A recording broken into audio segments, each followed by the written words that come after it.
مغربی فلاسفر کا وہ قول کہ اگر آپ مجھے یہ بتا دیں کہ فلاں قوم نے کس قسم کا معبود اپنے لیے تجویز کر رکھا تھا تو میں بتا دوں گا کہ اس قوم کی تہذیب، تمدن، معیشت، معاشرت، ثقافت کس قسم کی ہے۔ بڑی اہم بات اس نے کہی ہے۔ یہ جو اس نے تو کہا نا کہ معبود کس قسم کا اس نے تجویز کر رکھا تھا، خدا کس قسم کا اپنے لیے بنا رکھا تھا، تو اس سے میں بتا دوں گا تمہیں اس زندگی کی اصل، بنیاد، اور قرآن کریم کی روح سے یہ کہیے کہ دین کا نقطہ ماسکہ، محور جس کے گرد اس کی ساری تعلیم گردش کرتی ہے، وہ خدا کا تصور ہے۔ خدا کا صحیح تصور، اور صحیح تصور وہ ہوگا جو اس نے خود اپنے متعلق بتایا ہے۔ وہ اگر صحیح طور پر ذہنوں میں ہو، عقیدے میں ہو، نظریے میں ہو، زندگی میں ہو، تو پھر ساری زندگی اور پورے کا پورا معاشرہ وہ دین کے مطابق ہوتا ہے، قرآن کے مطابق ہوتا ہے۔ اور اگر یہ چیز اپنے مقام سے ہل جائے، خدا کا تصور قرآنی نہ رہے، تو پھر کوئی چیز بھی اسلام کی باقی نہیں رہتی۔ نے غور فرمایا جو قرآن کریم نے ایمان باللہ، ایمان باللہ، ایمان، پہلے ورق سے آخری ورق تک سارا زور ایمان باللہ پہ دیا۔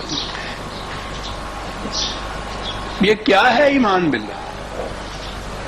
ہمارے ہاں تو وہ سمٹا کے پھر ہمارے ہاں والی بات آ گئی تو آ جائے گا آگے مذہب ملا میں، امن تو باللہ ہے بس کہا تو خدا پر ایمان ہو گیا۔ اور میں نے کہا کرتا ہوں نا کہ ہم نے تو کبھی وہ بھی نہیں کہا جو پیدائشی مسلمان ہیں۔ کبھی کبھی پرانے زمانے میں وہ نکاح کے وقت میں وہ ملا پڑھا دیا کرتا تھا، اب وہ چیز بھی نہیں رہی ہے، وہ فارم پہ دستخط ہی کر دینے کافی ہو جاتے ہیں۔ تو وہ آمن تو باللہ کے معنی ہو گئے خدا پر ایمان۔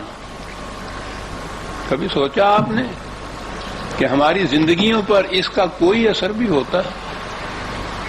ہم جب کہہ رہے ہوتے ہیں تو ان الفاظ کے معنی ہم نہیں سمجھ رہے ہوتے، تو زندگی پہ کیا اثر ہونا ہے؟ بنیاد ہے ساری، یوں کہیے الدین کی، انسانی زندگی کی ساری بنیاد ہے کہ خدا کا تصور کس قسم کا ہے۔ یہ اللہ جو ہے وہ الہ ہے۔ الہ کے معنی ہوتے ہیں وہ جس کی محکومیت اختیار کی جائے، اتھارٹی جسے کہا جاتا ہے، اور الہ ہوگا the authority, the only authority, صرف وہی ہے حاکم۔ اللہ کے معنی ہیں حق حکومت صرف اسی کو حاصل ہے، وہی ایک حاکم ہے، اسی کی محکومیت کا نام ہے ایمان باللہ، اور خالص اسی کی محکومیت کے معنی کہ کسی اور کی محکومیت کو اس میں شامل ہی نہ کیا جائے۔ یعنی وہ جو میں کہا کرتا ہوں کہ قرآن کی روح سے کسی انسان کو حق حکومت حاصل نہیں ہے۔ اگر کسی انسان کی حکومت کا تصور کیا جائے یا اس کے احکام کی اطاعت کی جائے تو یہ شرک ہے۔ کسی انسان کی قانون یا حکم کی اطاعت صرف خدا کے احکام کی ہے۔ اللہ کا صرف الہ کا تصور جو ہے اس میں یہ چیز آ جاتی ہے۔ تو جب کہیں گے کہ میں اسے مانتا ہوں، تسلیم کرتا ہوں، میرا ایمان یہ ہے، جیسے کہا جاتا ہے کہ حق حکومت صرف خدا کو حاصل ہے اور میں اس کے سوا کسی اور کی محکومیت اختیار نہیں کرتا، یہ ہوا ایمان باللہ کا بنیادی مفہوم۔ اب اس کے گرد ساری چیز گردش کرے گی۔ وہ حاکم الہ، انسان عبد، محکوم۔ تو عبادت کے معنی ہوئے خدا کی محکومیت اختیار کرنا۔ عبد ہوا خدا کی محکومیت اختیار کرنے والا، سجدہ ہوا اس کی عملی تعبیر۔ یہ تو ایک عقیدہ، ایک نظریہ، یہ تھا خدا کی محکومیت اختیار کرنا، اس کے قوانین کے سامنے سر تسلیم خم کرنا، یہ ہوا سجدہ۔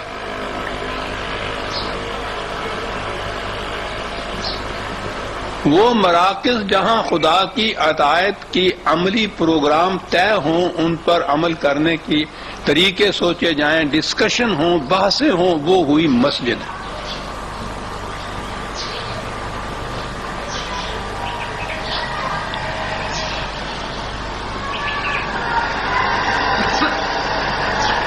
جب یہ کہا گیا کہ محکومیت صرف خدا کی ہے، حکومت صرف خدا کی ہے، تو اس کے ساتھ ہی یہ بات تو پھر واضح ہو گئی نا کہ ان المساجد للہ۔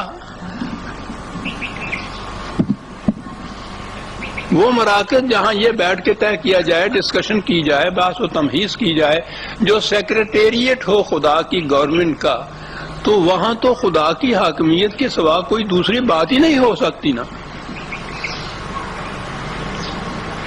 وہاں اگر کسی اور کے حق حکومت کو بھی تسلیم کیا جائے، وہاں بات یہ کی جائے کہ یہ قانون کچھ خدا کا لے لیجئے، نماز اس کی پڑھ لیجئے، اور کاروبار معیشت کا جو ہے وہ بہرحال دنیا کے کاروبار کی طرح کر لیجئے، تو یہ تو شرک ہوگا۔ مساجد للہ نہیں رہیں گی، یہ مسجد وہ للہ رہے گی کہ جہاں صرف یہ ہو کہ خدا کے احکام کو نافذ کرنے کے لیے، اس کی اطاعت کرنے کے لیے کیا تدابیر ہوں، کیا طریقے ہوں، کیا سسٹم ہو، کیا نظام ہو۔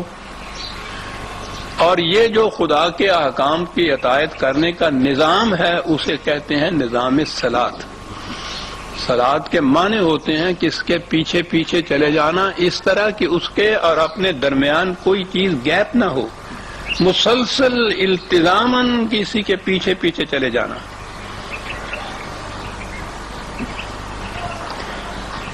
یہ ہوا مساجد کا اللہ کے لیے ہونا۔ یہ ایک زندگی کا نظام ہوا، حکومت کا طریق ہوا، مملکت کی وجہ جواز ہوئی کہ احکام خداوندی کی اطاعت کس طرح کی جائے، کیا طریق ہو، کیونکہ یہ ایک اجتماعی چیز ہے۔ دین کے معنی ہیں وہ اجتماعی نظام جس میں یہ طے کیا جائے کہ خدا کے احکام کی اطاعت کیسے کی جائے، ان کو نافذ کیسے کیا جائے، ان کو عام کیسے کیا جائے۔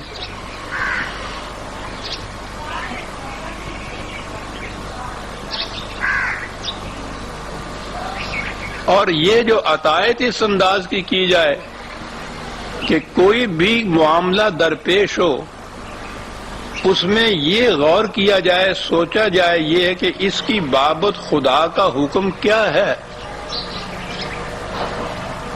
اسے کہتے ہیں خدا کو پکارنا، جس کا معنی اب آ گئے، رجوع کرنا اس کی طرف۔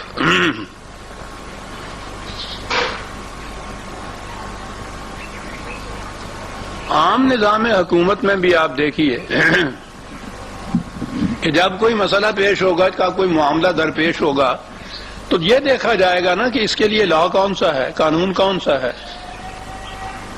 ریگولیشن کون سے ہیں، حکومت نے کیا طے کیا اس کے متعلق، تو اس کی طرف رجوع کرنا ہوتا ہے۔ اسے کہتے ہیں جسے دعا اللہ کہتے ہیں، دعوت اللہ کہتے ہیں۔ عام الفاظ جیسے ہمارے ہاں تو اس کا ترجمہ ہی اب کچھ اور نہیں رہ گیا نا، پکارنا ہی ترجمہ رہ گیا۔ رجوع کرنا، ریفر اٹ ٹو ہم جسے ہم کہتے ہیں نا،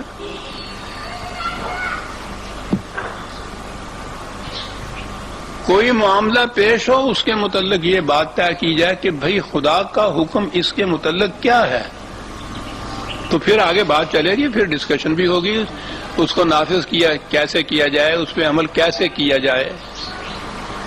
یہ تمام چیزیں جس مقام پہ، جس پارلیمنٹری ہاؤس میں یہ طے ہوتی تھیں، اسے مسجد کہا جاتا تھا۔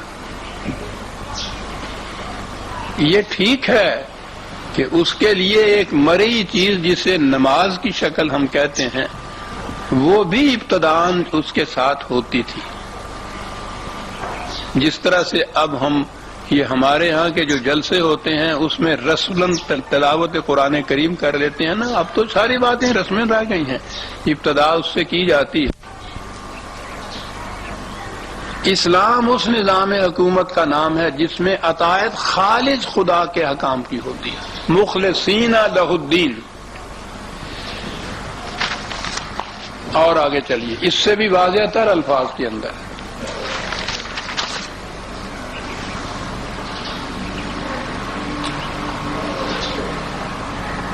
سورہ الانعام آیات 56-57 6/5-6-5-7. قل انی نہیت ان اعبد الذین تدعون من دون اللہ. ان سے کہہ دو کہ مجھے اس سے منع کیا گیا ہے، روکا کیا گیا ہے کہ یہ لوگ جو خدا کے سوا دوسروں کی اطاعت محکومیت اختیار کرتے ہیں کہ میں بھی ویسا ہی کروں. قطعاً نہیں، مجھے اس سے روکا گیا ہے. آگے اس کے یہ ہے ان الحکم الا للہ، جہاں تو حکم کا لفظ بھی آ گیا. حق کے حکومت صرف خدا کو حاصل ہے، سروری زیبا فقط اس ذات بے ہمتا کو. حکمراں ہے ایک وہی، باقی بتان آزری. یہ وہی میں نے عرض کیا کہ دعا کے ساتھ واضح کر دیا کہ ان الحکم الا للہ،